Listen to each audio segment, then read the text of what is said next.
Yeah, we did just want to remind you that you will have in the spring a transition meeting where you'll meet with staff from your current school and your future school to go over your course selection. So I know that right now, from personal experience, it can feel a little daunting. And right now, most of the information sessions feel geared toward more of a general ed population. So hang in there. And if you do have any questions that I can help you out with from a middle school perspective, then feel free to reach out to me offline. And I think maybe that's all. Is anyone else here? I see that Miss Brooke Levy is here. Hi, everyone. I'm Brooke. I'm the executive director of the Down Syndrome Network of Montgomery County. Brooke, we're having trouble Welcome hearing you. to this evening's SECAC meeting. Oh, really? Shoot, I just moved because my light went out. It's Can you better hear me now. Okay. I can see that it's saying that my internet is unstable, so I apologize. Just let me know, Ms. Murphy, if you can't hear me again. I am the mother of 3 children, 2 of whom have already graduated from high school. I live up county, and I have 1 child now in high school receiving special education services. She's in a hybrid program where she is in, she has her special education services in an LFI program for 2 classes, and the rest she's in the general education setting. And I'm happy to, of course, talk with anybody who has a child receiving special education services, especially if they have Down syndrome. But the Down Syndrome Network of Montgomery County knows that whatever special education questions or services that we need, they are across the board. So I am more than happy to talk with anybody who has questions just in general about it, or specific about IEPs, or parent specific questions on ages and stages, or anything like that. Thank you. Thank you. Dr. Jen Fang Huang, are you here with us?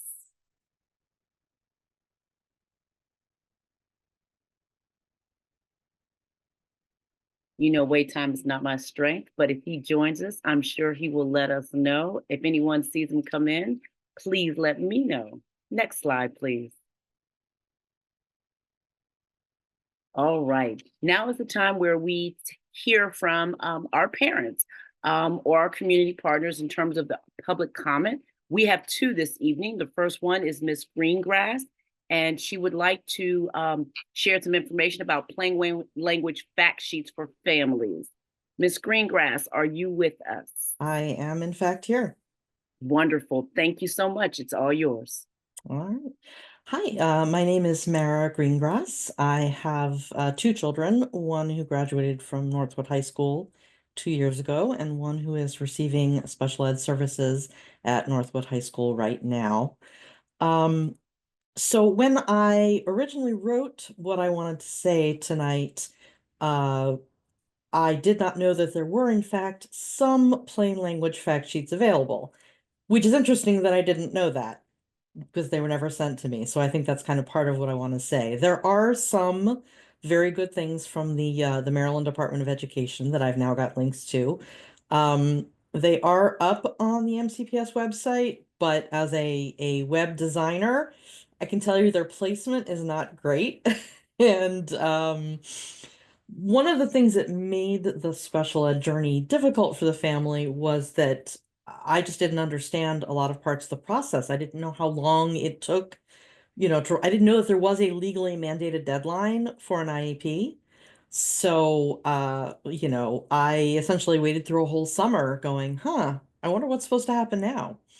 I still to this day don't understand what a 504 is, or what the difference between 504 and IEP are, to be honest. So I got paperwork from the school every time we dealt with something, but what I never got was a bullet point, 1 page, here is what you need to know right now. As I said, the things that the Maryland Department of Education has they're very good. I mean, they're good, big bullet points. But I still think here's what you need to know right now. Here is a one pager on the timeline of what you're about to embark on. A one pager on what is a 504 plan? What is an IEP? What is in a one pager on what's the difference between the two of them? Steps and timelines. Some other topics that I had thought of were, what feedback will I get from the school? Because we got an IEP and then went, well, okay, now what? What should I do if I feel like my child is still struggling? How can I support what the school is doing at home? That's been a big wrestle for us is, are we supposed to be still hovering over him with homework? Are we not? So I think, I think that the counselors are legally mandated to send out the legal, documentation every time you go through anything, but that doesn't do most people any good. It didn't even do me any good, and I am overeducated. What I think that, the links to these documents should be, in the signature of every counselor. These should be sent out. The ones that the State Department of Education were put up in August of 2023, which is about when my son finally got his IEP, which is when I stopped searching for information on the website. So, but I still haven't seen them, so that it says something. So I think there is still room for more plain language information. As I said, I'm overeducated, I'm underemployed, and I'm a professional writer and editor. So if I felt overwhelmed by the process, I can only imagine what, for example, ESL parents, or, parents who don't have the benefit of way too much education must feel when they're dealing with this process and, getting legal documentation yay thick. So, I'd be happy to help out in looking at formatting, looking at what kind of information would be useful. I'm happy to help if I can, but I really think it would help a lot of families. So thank you for consideration. Thank you for letting me speak. Well, thank you very much, Ms. Greengrass. I appreciate that feedback. One of the points that you made was that you found, and I'm just confirming, it was the parent series from MSDE, Maryland State Yes. Department of Education. Mhm. So, yes, Mary Beth Mounteranis, who will speak with us later, is the family coordinator or family support coordinator, who is a liaison to Maryland State Department of Education. And so there are a wealth of resources, including the parent series there. So I definitely will have her reach out to you, as well as Dr. Webb. We want to hear more about where you think it may be better placed, or more accessible, if you will, for anyone perusing the website. And Dr. Webb can just check in with you. She is the special education supervisor, just to see if there are any additional questions that you may have. Okay. Thank you so much. All right, next slide. Ms. Acker, are you here with us? Yes, I am. Sorry, I have a disguised name on the on my Zoom account, but I am Not a here. problem. We're going to hear about related services. Please go ahead. Okay, I'm going to be reading, so I apologize for stumbling, even though I, practiced this forever. So, good evening, and thank you for the opportunity to speak before Dr. Taylor and SECAC about problems with speech language services at Longview School. My name is Julie De Acker. I have a daughter enrolled in Longview School. Longview is a separate public day school for students with profound disabilities. I'm here to ask Special Education Department and MCPS leaders to address shortfalls in speech services at Longview. Here's a quick overview of the situation. Last school year, half the students enrolled in our school were assigned to a virtual speech therapist. At that time, parents were able to advocate successfully to have our therapists work with students in person, as it is recommended by the Professional Organization for Speech Therapists, ASHA. At the beginning of this school year, Speech Language Services Department was not able to find therapists to cover the entire allocation for Longview. Furthermore, once again, Longview was assigned a virtual speech therapist in addition to an in-person therapist. Parents were explained that the in-person therapist would handle direct services for 54 students, while the virtual therapist would conduct assessments and attend IEP meetings. This was a troubling division of labor that runs counter to professional standards set by ASHA. Furthermore, the caseload of 54 students for one in-person therapist is so huge that students were receiving all their services in large groups. Group therapy is not an effective mode of service delivery in Longview because it brings together students with very diverse communication needs and different levels of competence. It is not an appropriate replacement for in-person, one-to-one services that our students need. To make matters worse, the virtual therapist quit at the beginning of December 2024, while the in-person therapist dealing with a family emergency has been absent for almost 2 months of school.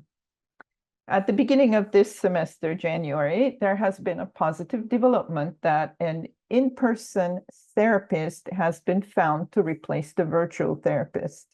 This is a good start, but the services still remain inadequate to meet students' needs appropriately and equitably. Parents see two major problems with the current situation. First, Longview needs 2 full-time therapists, that is 2 full-time positions versus the 1.4 that is currently allocated. The current allocation is inadequate because therapists are treating students with complex communication needs who are often using assistive technology devices. Outside of direct service delivery, therapists have to do so much more additional work beyond writing of session notes. They have to constantly adjust and update the devices and add content to them. They have to collaborate with teachers and other related service providers to create a holistic plan of educational interventions. They have to make low-tech communication aids. They have to consult and collaborate with private therapists. These are just a few of the tasks that a speech therapist needs to perform outside of direct therapy. So Longview parents are asking for an increase in the allotment of speech therapy positions. During a community meeting at Longview School, special education leaders have told us that they're having trouble recruiting speech therapists and that their budget doesn't allow them to offer more competitive salaries or lower caseloads that other counties do. We were told to advocate to MCPS in general for an increase in the budget. Hence, I'm here. Second, the second problem parents see with the services is that students have been without services for a very long time now. The missed time cannot be made up before the end of this school year for the entire population of the school. Parents have not heard from the speech office how MCPS intends to address this shortfall. We need a realistic action plan that is appropriate for the needs of our students and that can be implemented without added burdens on students and families. So on behalf of all the parents of students in Longview School, I want to bring this situation to the attention of MCPS leadership and ask that Longview School be funded ethically and equitably for speech services. Effective communication is the foundation of all learning. We're asking MCPS leadership to help our students acquire this critical skill. Thank you.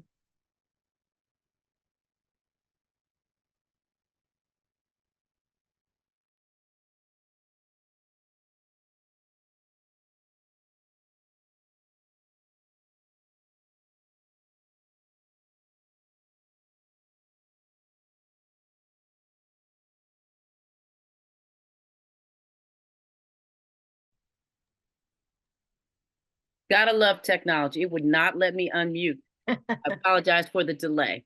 Thank you very much. What I would like to do is to make sure that Shelley McCullough, the speech and language supervisor, as well as Miss Erica Williams, the director, to follow up with you, if that would be okay with you, Miss Acker. Sure. Excellent. And Okay, I can also send my testimony to Dr. Taylor and also to the Board of Education as well. that would be fine. Thank you. All right, welcome. Okay, well, I've already introduced myself as Kia Murphy. We also have Ms. Williams. Would you come off mute and introduce yourself, please? Yes, good evening. My name is Erica Williams. I'm the Director for Pre-Kindergarten Programs and Services. It's great to be here with all of you this evening. It's nice to see familiar faces and very happy to see those of you who are joining us for the first time. So thank you. Ms. Wiles. Good evening. I'm Diana Wiles. I'm the Associate Superintendent for the Office of Special Education. Thank you for coming this evening. I certainly hope that we see all of you who are here this evening in February. We always have some exciting information to share. We have some wonderful partners that come out to help us to deliver information about opportunities in the community for our students with disabilities. So we look forward to you being a part of our SECAC community on a regular basis. Thank you so much. Okay, this is just a review of our agenda. We will next hear from Mary Beth Montserranis, who is our Family Support Coordinator. But before she jumps on, I do want to extend a very big thank you. We had a wonderful, very successful resource fair. You said, and we did.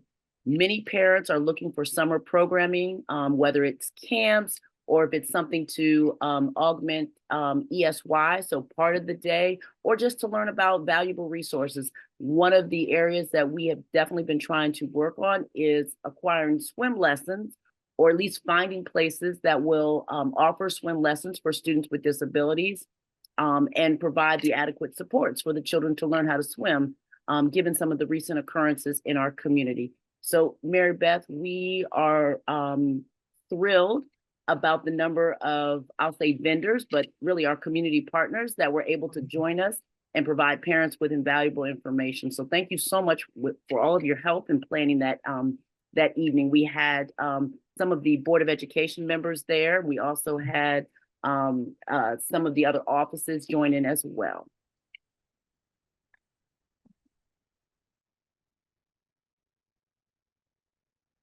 Hi, everyone.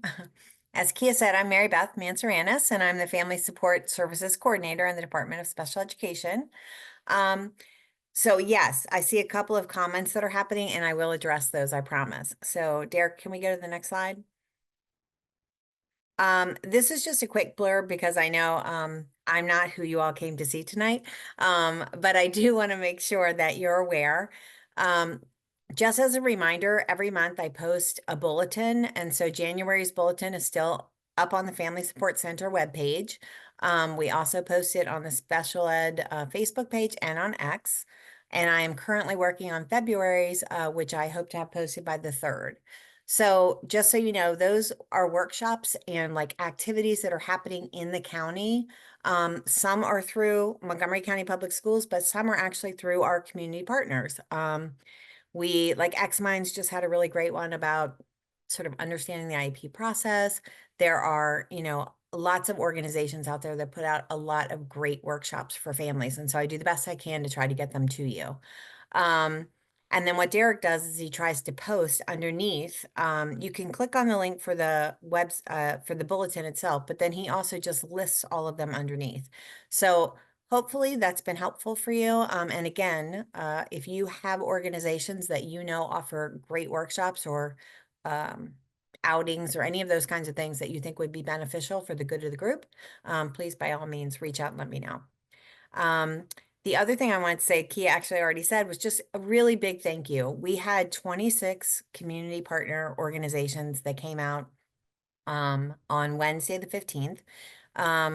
And they were amazing, right? Like we had a really good mixture of folks, and we had over 200 families who came. And I know that a lot of you are saying like, oh, I missed it, and how can I get information? So we did create a list of all of the providers that were there and like a little blurb about them. And what I'm doing now is creating a third column on the sheet that I have of contact information.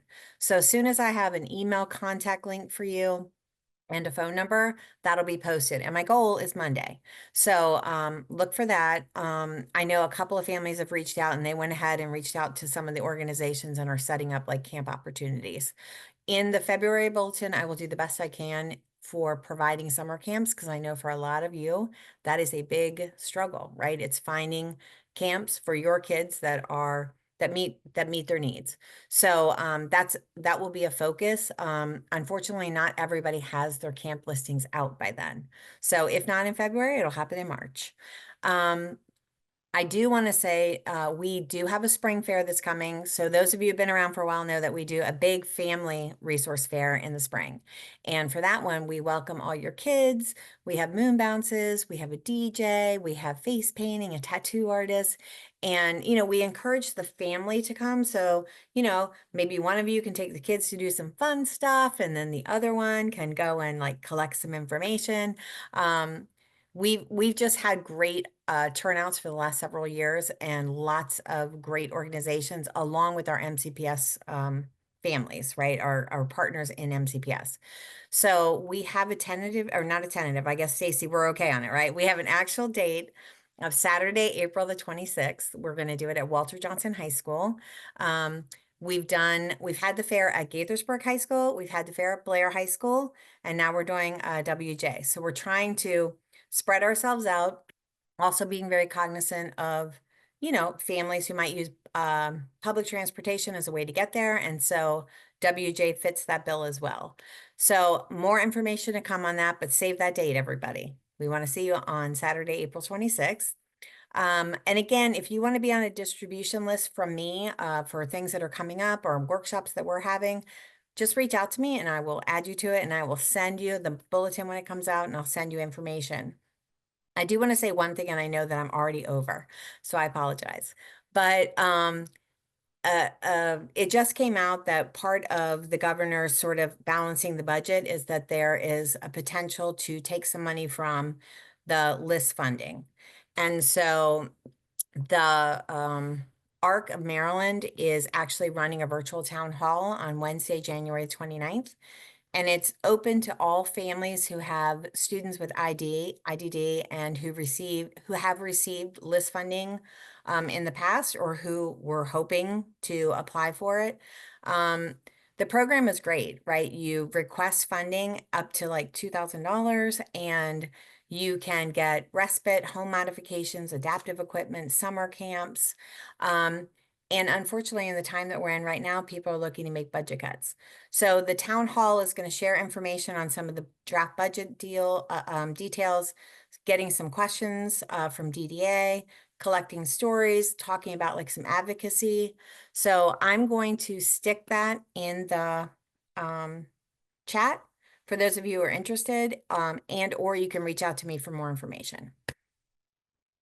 And I think that is it. Thank you so much for your time. And again, I'm so glad that you're all here tonight. Well, that was a wonderful warm-up. We appreciate that. Sharon Narcios, are you with us this evening? I am with you, and I am driving, so I will be voice only this evening. I just want to say good evening, everyone, and congratulations on an amazing event last week. My voice didn't quite recover until Thursday midday, because I talked to so many parents with such great questions about all things City of Rockville. So that was amazing. It was great. And the one thing I want to plug in for is City of Rockville camp registration will begin on February 12th at 8:30 a.m. I also want to say on behalf of all the rec folks, either at Montgomery County or City of Gaithersburg, City of Rockville, that SCPS has not had the facility meeting. So although we have picked facilities and we are registering as if we know where they're going to be, the MCPS construction schedule does take precedence. So We're hopeful that what we advertise is what we get to deliver. We can't 100% guarantee that the location is there until we have the MCPS meeting, but lots of good things going on. I have done some trainings, 2 out of 3, the next one being this Saturday night with staff, so that we're adding more adapted swim lessons for youth and adults with disabilities. So we definitely do inclusion, and we're training staff, and what happens in those is they are a team taught lesson series. And so there was a lead instructor and then another instructor who was there to help the kids who need a little more either hands-on support or they need directions repeated. So lots of good things happening. If you need anything, I will drop my email in the chat, and then I will send the overall page with the link to Mary Beth to put in the February bulletin. Thank you. Thank you, Sharon. Thank you very much. Autism Society friends, I'm looking for you, and I'm not sure that you're with us this evening. I am here. Ah, there you are, Melissa. Hi, everybody. We, like a lot of groups, are working on some of these advocacy issues, so I'm glad that you all mentioned the rally for to keep our list funding.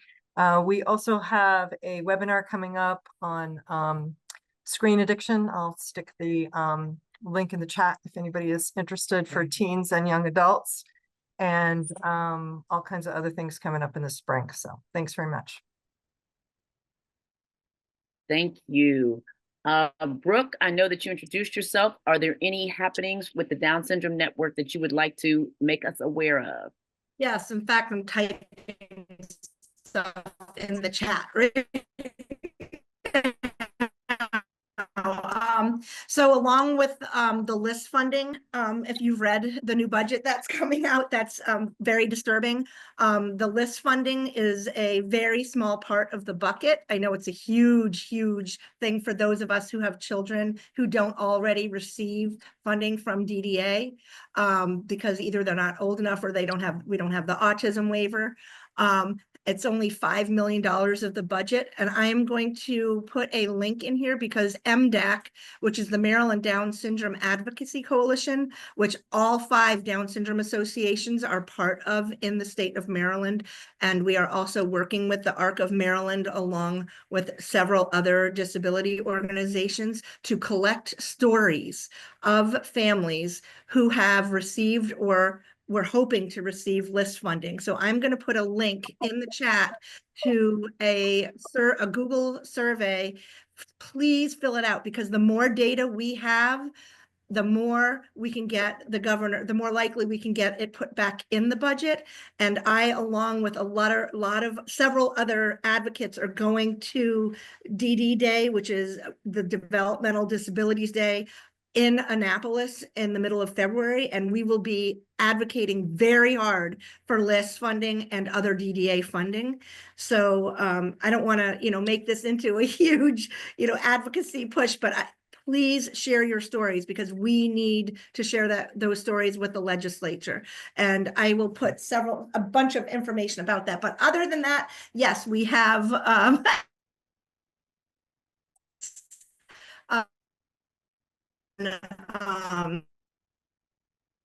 Brooke, we're losing special you. needs trust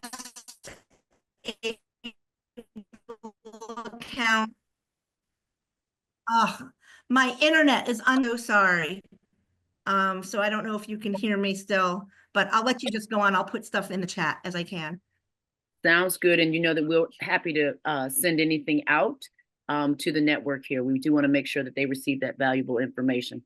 So I think we have adequately warmed everybody up. We've let everybody get in. And so I think that, yes. Excuse me. So this is Sharon. My former coworker, Megan Tripolo from Montgomery County Rec, is on, and she would like to talk a little bit about Montgomery County Rec camps if you have a minute. Yes, I will be really fast. Sharon, you still have MoCo Rec on your screen, so you have to switch that over to Rockville.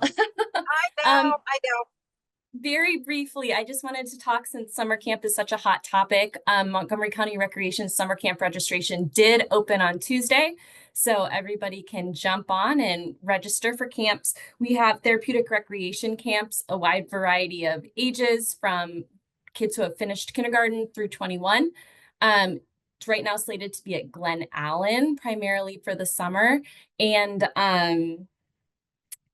there are additional therapeutic rec camps for the first 2 weeks of August occurring at Upper County and then out at Good Hope out east. So I wanted to make sure people knew about those. There's also an option to just sign up for a camp that takes place after ESY. So that is an option in the registration system, which is a nice option for a lot of folks.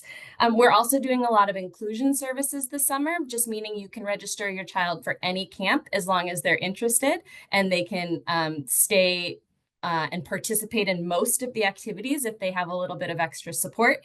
And so if you do register for camps, I'm going to drop the email in the chat to where you'll send your receipt to request inclusion services, which can be anything from an ASL interpreter to additional staff training to enhanced staff support or like a one-to-one support partner. We call them inclusion support partners, normally high schoolers, but definitely, use us as a resource for Montgomery County Rec summer camps. We're here to help. We want everyone to have a great summer. Okay, I think I got it now. Thank you very much, Megan. All right, now I think we're ready. We have completely warmed the room. And so, Dr. Wiles, if you could go ahead and introduce our guest of honor. And I will make this very brief so that we can get to the main event this evening. It's always a very special SECAC meeting when we have the opportunity to hear from our superintendent. Dr. Taylor has been with us since July 1st of 2024, and he has been very vocal on the importance and the priority of special education and our students in the district since he began in the district. So we want to thank you, Dr. Taylor, for being here with us this evening, and I will hand it over to you. Thank you so much, Diana. Can everybody hear me? Just a thumbs up from a few people. Thank you so much. I don't get a chance to love on the special education team nearly as much as I'd like to or as much as they deserve. But I really want to thank Kia, Erica, and Diana, and Mary Beth, and the other folks that I know that are on the team that are on the call this evening. I have come to learn how much they do with so little, and what they've done to stretch, and candidly, how unfortunate it has been that they have had to do as much as they've had to do with so little over the last several years. And they really are careful people, folks who care very deeply about our children and about this community. And I'm just so grateful that I get a chance to work with them every day. I know that not every day we get it right. As a matter of fact, we get it wrong on a pretty routine basis, and that there's a lot of room for improvement, especially in providing services and follow up in a handful of things. But please know that those errors are of the head and not of the heart, and that we certainly aim to make some improvements. I do want to lift up a few things. I'm so sorry that I missed the resource fair. It sounds amazing. And just doing the quick Google that I did about some of the things that were at the resource fair, I can't wait to go to Walter Johnson in April and connect with you in person. My most important credential is that I too am a parent of a student with disabilities. I'm actually the father of 5. And although not all of my children received services, all of my children were different and needed different things. And being a parent is a great education for an educator, because of all of the things that we have to learn and relearn going through school through the eyes of our children.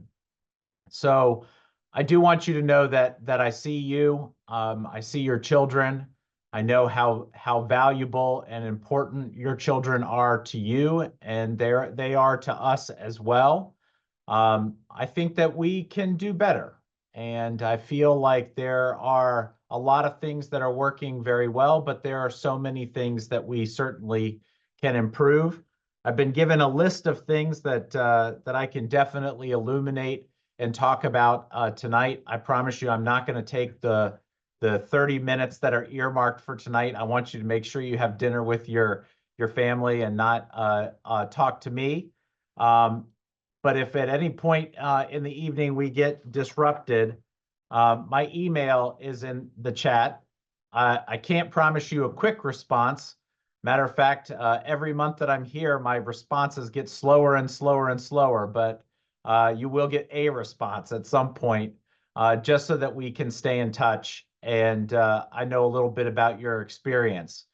In the 7 months that I've been in MCPS, or I should say back in MCPS, because I grew up in Montgomery County, it's been an interesting education because every single parent conversation or community engagement or any event that I've gone to, special education services is at the top of the list. Making sure that that we are attentive to the needs of all of our kids that walk through the doors of our schools. I want to lift up Ms. Acker's comments for a minute. And there's not a whole lot that gives me a sleepless night. I've been a superintendent for 12 years now. And in the 12 years that I've been a superintendent, speech services, yep, that takes away some sleep because it's a tough nut to crack. And our speech pathologists, they work very hard. They're very strained. We don't have enough of them. It's a tight labor market for sure. They have a lot of choices. And what it means for us is that we need to start thinking about things differently, not in terms of how we provide services or how we stretch our thin resources, but how we can make our speech pathologist work environment and our educator work environment different and less strained. I hope you take it as a positive sign that I made a significant budget proposal to help the beginning steps of righting the ship in terms of staffing for special education. We have a long way to go. The budget that I proposed introduced 688 special education positions new to the district. In a lot of ways, this is a huge disappointment because these positions would fulfill where we should be today, not enhance where we should be tomorrow. So there's a lot of room for improvement in terms of creating ratios that really can serve our students better. And if there's a challenge that I want to leave for this group and something to think about between now and your next meeting and the meetings that follow, are to think about those staffing ratios and to consider what an optimal ratio might look like and where we can collectively as a community create some advocacy about how we can improve those ratios for better service in the future. I very much want to make sure that we get up to where we should be in this particular budget and that we set the stage for where we can make improvements from here on out. Making sure that we provide services for our students with disabilities is, without question, my top priority in terms of the academic environment. I would love to tell you that generally instruction is my top priority. It's not. It's student safety. But if I had an instructional priority at the top, it absolutely would be making sure that we're serving our students with disabilities. It is the key to a thriving Montgomery County and a thriving Montgomery County public schools. The best part and the thing that makes me happy coming to work every day, that despite all of our many challenges, especially in the space of special education compliance and instructional delivery, is that the people that I show up to work with every day are equally committed to this task. And I have never seen a more dedicated group that was unwaveringly committed to other people's children, the way that our special education team is committed to other people's children. And I think that that's a beautiful thing. There's a couple of things that I do want to talk about to illuminate a little bit better. And I know that these are hot button issues. For instance, if by chance we're able to add all of these additional positions into our budget. How on earth are you going to recruit to get all those people, Thomas? What on earth are you going to do to get all those people to come here? Well, we need to create a Montgomery County Public Schools that is not only welcoming of special educators and is a destination for special education, but we need to make sure that the work environment supports continuity and supports them wanting to stay. I think one of the biggest issues in special education staffing is special education staffing turnover. And to the extent that we can have great retention and that we are managing the workloads of our team a little bit better and providing a lot more support, it's going to translate for our kids, and they're going to get the benefit of that support when we give it to our staff. These really are at the top of my list. I have many successes that I'm very proud of working in this space and other places, but really I'm focused on what we can do moving forward and how we can enhance the learning environment in each and every one of our schools. I think that there are changes we will eventually have to make in terms of where we focus our energy and what that looks like in terms of service delivery. And I really am looking to you to provide guidance and some thoughts and suggestions on the things that you see both in the broader community of special education and also what you see at home with your child, and where you see some opportunities for us to learn from your experience in this space as well. So with that, I've already yammered on for about 10 minutes or so, and I do want to offer not only my support, but also my companionship with you as a fellow special education student parent, and someone who absolutely believes in the potential of our children, and pledge my support to this group and in the discussions that you have. I hope to come and be a regular fixture in your meetings, not just once a year for an appearance or to say hello or to give updates, because candidly, I'm not really the best person to give the updates. Diana Wiles knows all this stuff way better than I ever will. She's really the better person to give a lot of the updates, but rather just to be a thought partner with you and to be somebody who supports and advocates for you and your children moving forward.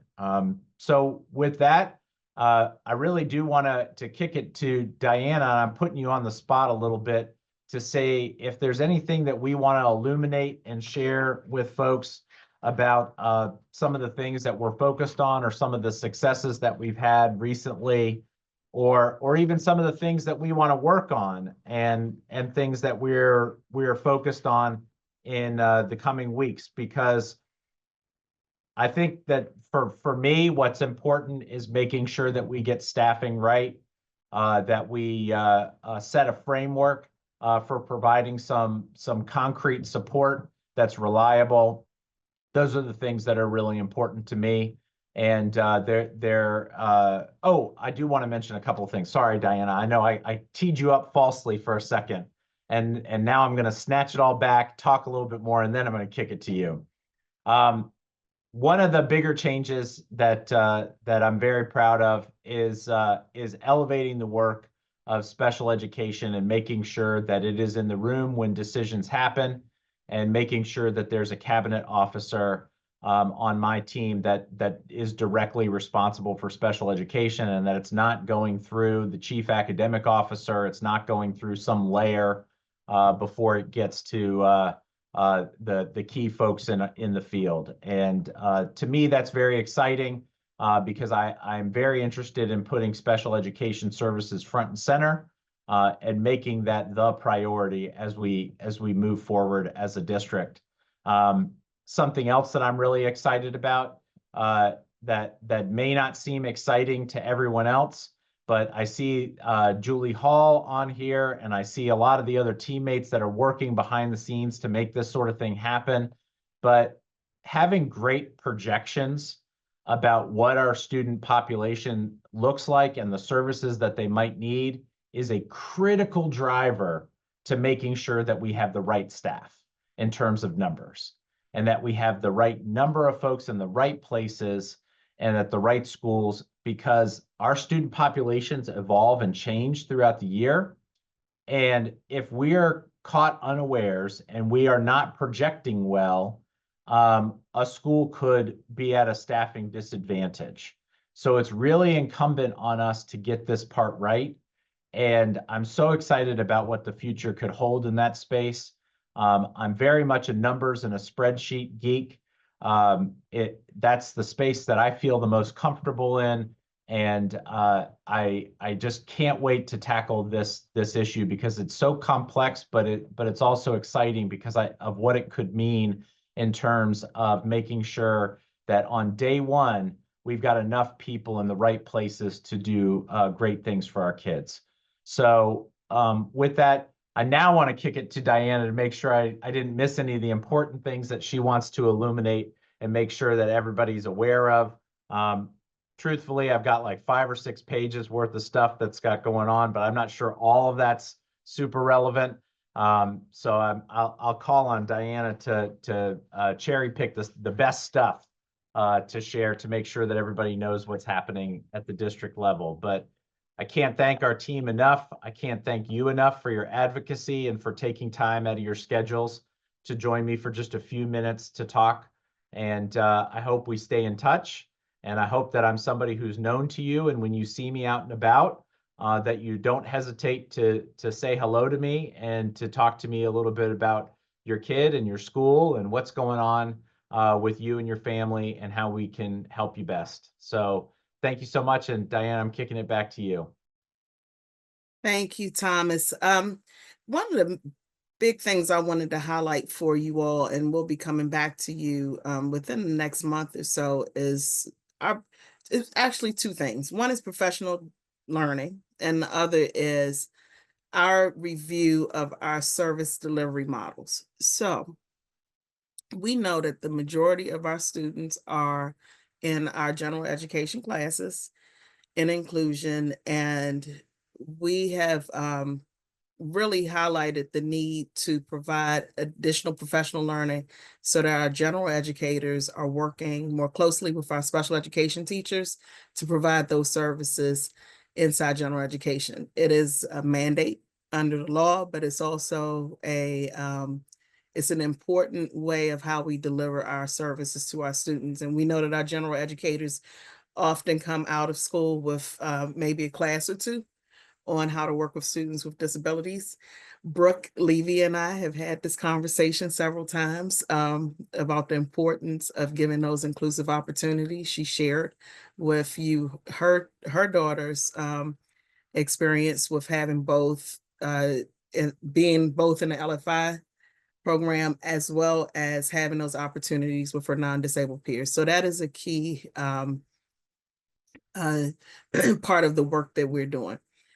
The second thing I wanted to share is that in the beginning of, actually over the summer, what we started to do, my team at Central Office started to look at our service delivery models.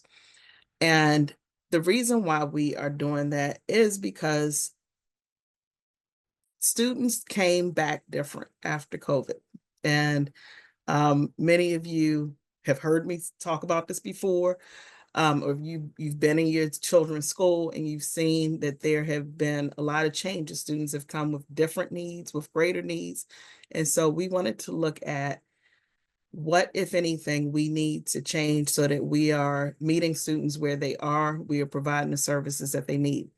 And so we're in the process of reviewing those services. And at some point in the not so distant future, this spring, we'll be coming to you and our other stakeholder groups to get feedback from you. What have been your experiences if your child is receiving services in LF and learning for independence in school and community-based and extensions in homeschool model? What experiences have you had? What would you change? What would you keep? And that's going to be important to making changes to meet the students' needs as they currently are. It also speaks to what Thomas referenced about how we may need to adjust staffing ratios. And so there's a lot of work being done around that piece. And we hope to bring you some information and get your feedback in one of our future SECAC meetings. Those are the two big buckets of work that we're doing right now. Otherwise, we continue to work very closely with our schools. Our supervisors and instructional specialists are working closely in the schools to help ensure that your children are getting their needs met. With that, I'm not sure if we have time. Thomas, did you want to take some questions or? We can if folks are comfortable doing that. I know we've only got like 5 minutes or so, but I'll leave it to you if you think that that's good, or if folks just want to email me, that works too. I will say this: we're committed to some pretty heavy lifts in terms of making the changes that Diana is talking about, and this will likely be a multi-year kind of conversation. So I think that this is going to be a multi-step discussion too. So we look forward to carrying this over several years, really. I did want to just elevate that Robin placed in the chat for everybody upcoming dates for budget, the community meeting schedule for Tuesday, January 28th at Paint Branch High School, and Thursday, January 30th, which is a virtual meeting. And for both of those, we would need you to RSVP. She also included the public hearing and the work session. So please make sure that you take a look at that if you'd like to put those dates on your calendar. So go ahead. I was just going to say, I see one hand. We can take your question, and then I think we can wrap up. And as Thomas said, please feel free to email him any of your questions. And I'm sure if I need to help out with any responses, you'll see me in the 2 line. Thank you. So that's the troop 204. Yeah, sorry, I was trying to change that. No problem. No problem. I run a troop, but that's, yeah. I'm Zulfa Valiani Merchant. I wanted to put a plug in with those limited resources for professional education. I have a child with autism who's had an IEP and received all these services, and then I have a child with a 504 who has mild autism and ADHD. And I'll tell you, I know of several cases where girls, I have boys, but where girls have been told by teachers when they have 504 accommodations that they don't actually have ADHD, even though it says so on the 504. This is in Montgomery County Public Schools. And in my own experience, extensive experience at the elementary school where I've had 3 kids go through, there is a lack of understanding of what ADHD looks like about self-regulation, about what these sort of things that have become norms of understanding. There's just a confusion about the different types and how it can present, especially we know how it can present in girls and people of color and people from disadvantaged communities. Please, please, please invest in professional education on ADHD and autism. Wow, thanks. Thank you. That's great. Appreciate it.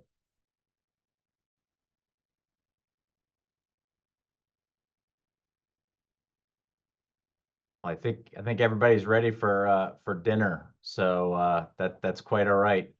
We'll stay in touch, and Kia, Erica, Diana, I know you guys will keep me in the loop as well. So thank you all so much for the time and allowing me to join your meeting tonight. Thank you so much for being with us, Dr. Taylor. Everyone, I wish you a very good evening. I do just want to remind you about the opportunity for public comments. If you would like to sign up for public comment, you can reach out to us by email. We also had the QR code. It was wonderful to have so many people here this evening. As you know, that Amy and Brooke remain available to you, as well as Jen Fang. So you can also reach out to them with any questions or concerns. And we have Mary Beth Montserrat as our family support coordinator. So everyone have a good evening and stay warm.